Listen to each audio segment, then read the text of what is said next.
जैगब खान साहब, ये आपने सुनी सारी बातें। अब सवाल ये है कि आगे क्या होना है, आप क्या फोर्सी करें? सोमवार को एक और कॉन्फ्रंटेशनल जो है दिन, जहां पर आमने सामने टाकरा होगा सुप्रीम कोर्ट बामुकाबला हुकूमती पार्टियां। और जाहिर बात है हुकूमती पार्टियां जो है उनके पीछे अब इस वक्त तो फौज भी उनके साथ ही है, क्योंकि वो एक ही साइड पर आ चुके हैं।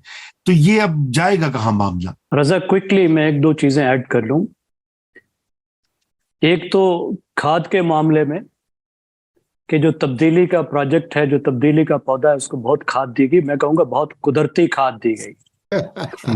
लेकिन हमारा एनालिसिस लिमिटेड होगा अगर हम ये समझें कि ये पौधा सिर्फ कुदरती खाद देने की वजह से बड़ा है।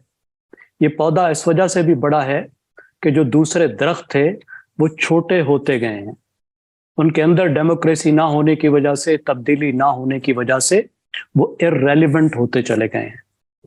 और उन्होंने जो खाली जगह छोड़ी है अपने गलने सड़ने की वजह से, उसने एक नए पौधे की जगह बनाई है। और अब एक और पौधे की भी मैं समझता हूं एक जगह है। मैं आपको छोटी सी एग्जांपल देता हूं। 3 यूनिवर्सिटियों का आपका हवाला सुनाता हूं पंजाब की, जिसमें जनूबी पंजाब भी शामिल है, सेंट्रल पंजाब भी। 60-70 के क्लासरूम में मैं पूछता हूं फेवरेट लीडरशिप में मैं बात कर रहा हूं। 60% इमरान खान, एक क्लास में 2 मरियम नवाज या नवाज शरीफ, एक क्लास में एक क्लास में एक भी नहीं। They have lost youth.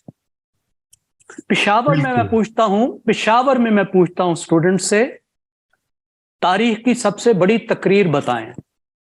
History में कौन सी सबसे बड़ी तकरीर है?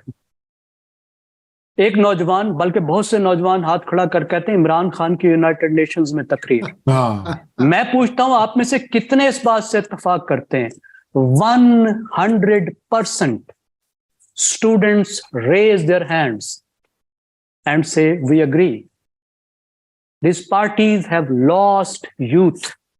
क्रिटिकल होने का मतलब ये नहीं है कि मेरा एनालिसिस किसी तरीके से बायस्ड हो जाए। My wish is not my analysis. मकबूलियत है, इसको मानना पड़ेगा, इसको फैक्टर इन करना पड़ेगा पॉलिसी साजों को भी, मिलिट्री को भी, हुकूमत को भी। Survey after survey is telling you कि कहां पे खड़ी है मकबूलियत, किसकी कहां पे खड़ी। Then elections. कराची का इलेक्शन एक एक्सेप्शन है। कराची हमारा हमेशा एक्सेप्शन होता है। ज़हन में रखिए, लोकल गवर्नमेंट का इलेक्शन है जिसके डायनेमिक्स बहुत फर्क होते हैं। और कराची को वैसे भी थोड़ा सा आप अलग रखिए, बैटल ग्राउंड सिंध नहीं है इस वक्त। लेकिन कराची में शायद जो कौमी इलेक्शन है वो इस तरीके से ना हो जिस तरीके से लोकल बॉडी के इलेक्शन हुए हैं। ये आप जहन में रखिए।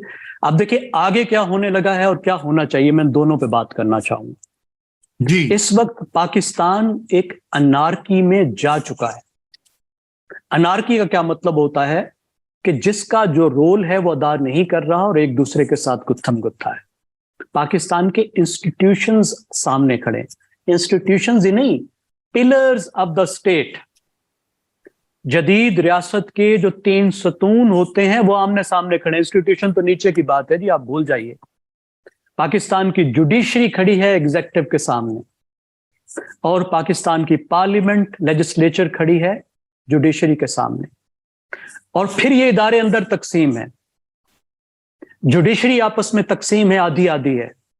पार्लियामेंट की इतनी तकसीम है कि जो आयल की 2 तरफ होती है वो पार्लियामेंट होती है।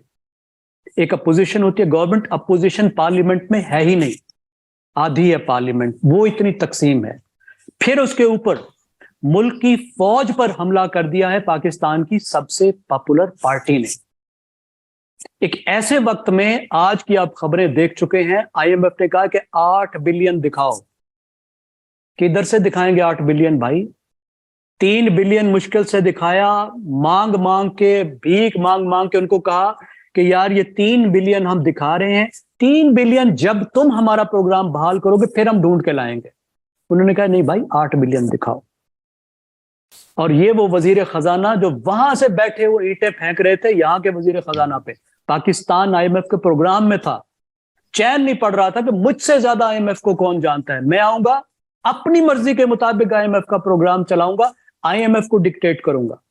आ गए, 4 महीने तक रोक दिया प्रोग्राम।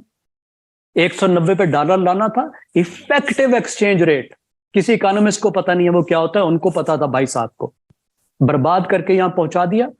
अब क्या होना चाहिए? देखिए, पहली बात यह है कि अगर पाकिस्तान को बचाना है तो इस वक्त पाकिस्तान के एलीट ग्रुप्स को, इंस्टीट्यूशंस को, जिनके पीछे एलीट ग्रुप्स हैं, अपने मफादात से बुलंद होकर इस मुल्क का सोचना होगा। इस वक्त शिप सिंक कर रहा है, इनको अकल करने की जरूरत है कि हम कहां पे खड़े हैं। और अगली बात, आखिरी बात मैं ये अर्ज करूंगा, देखिए, as far as I am concerned, Imran Khan की पॉपुलिस्ट अथॉरिटेरियनिज्म पे मेरी क्या राय है, मैं साल हर साल से लिख रहा हूं। जब कोई नहीं बात कर रहा था इस पे, मैं उस वक्त से बात कर रहा हूं। लेकिन मैं आपको बता दूं, मुझे पॉपुलिस्ट अथॉरिटेरियनिज्म कबूल है, मुझे गैर जमहूरी अनइलेक्टेड अथॉरिटेरियनिज्म कबूल नहीं है। बिल्कुल सही। और उसकी वजह है कि पॉपुलिस्ट अथॉरिटेरियनिज्म अवाम को उनके अमाल की सजा है। उन्होंने गलत बंदे को चूज किया, भुगतें, जब भुगतेंगे तो सीखेंगे, आगे ठीक करेंगे। अनइलेक्टेड अथॉरिटेरियनिज्म किसकी सजा है भाई?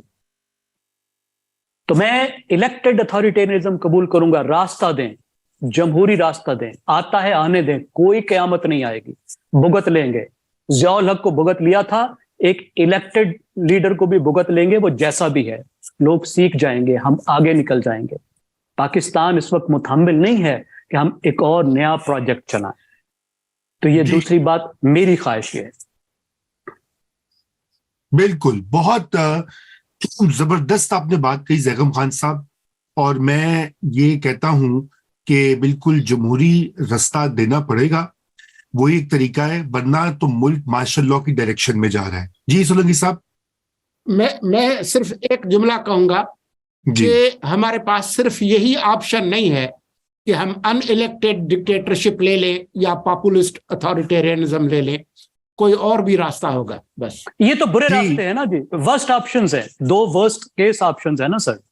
जी चलिए जी, इल्मी बहस तो एक तरफ, लेकिन मैं आपको अपना एक मिनट का राय दे देता हूं।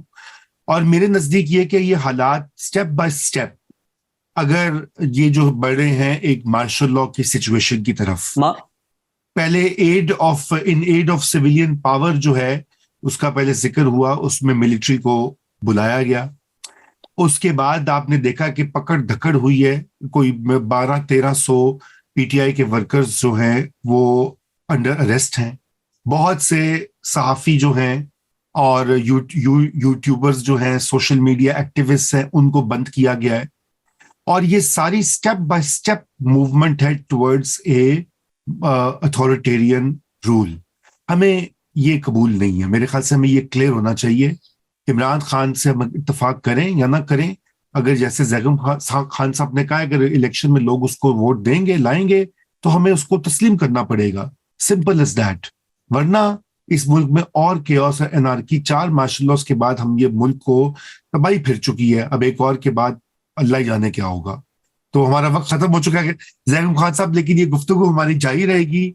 बहुत ही फिक्र अंगेज बातें आपने कही। थैंक यू बुखारी साहब, खुदा हाफिज।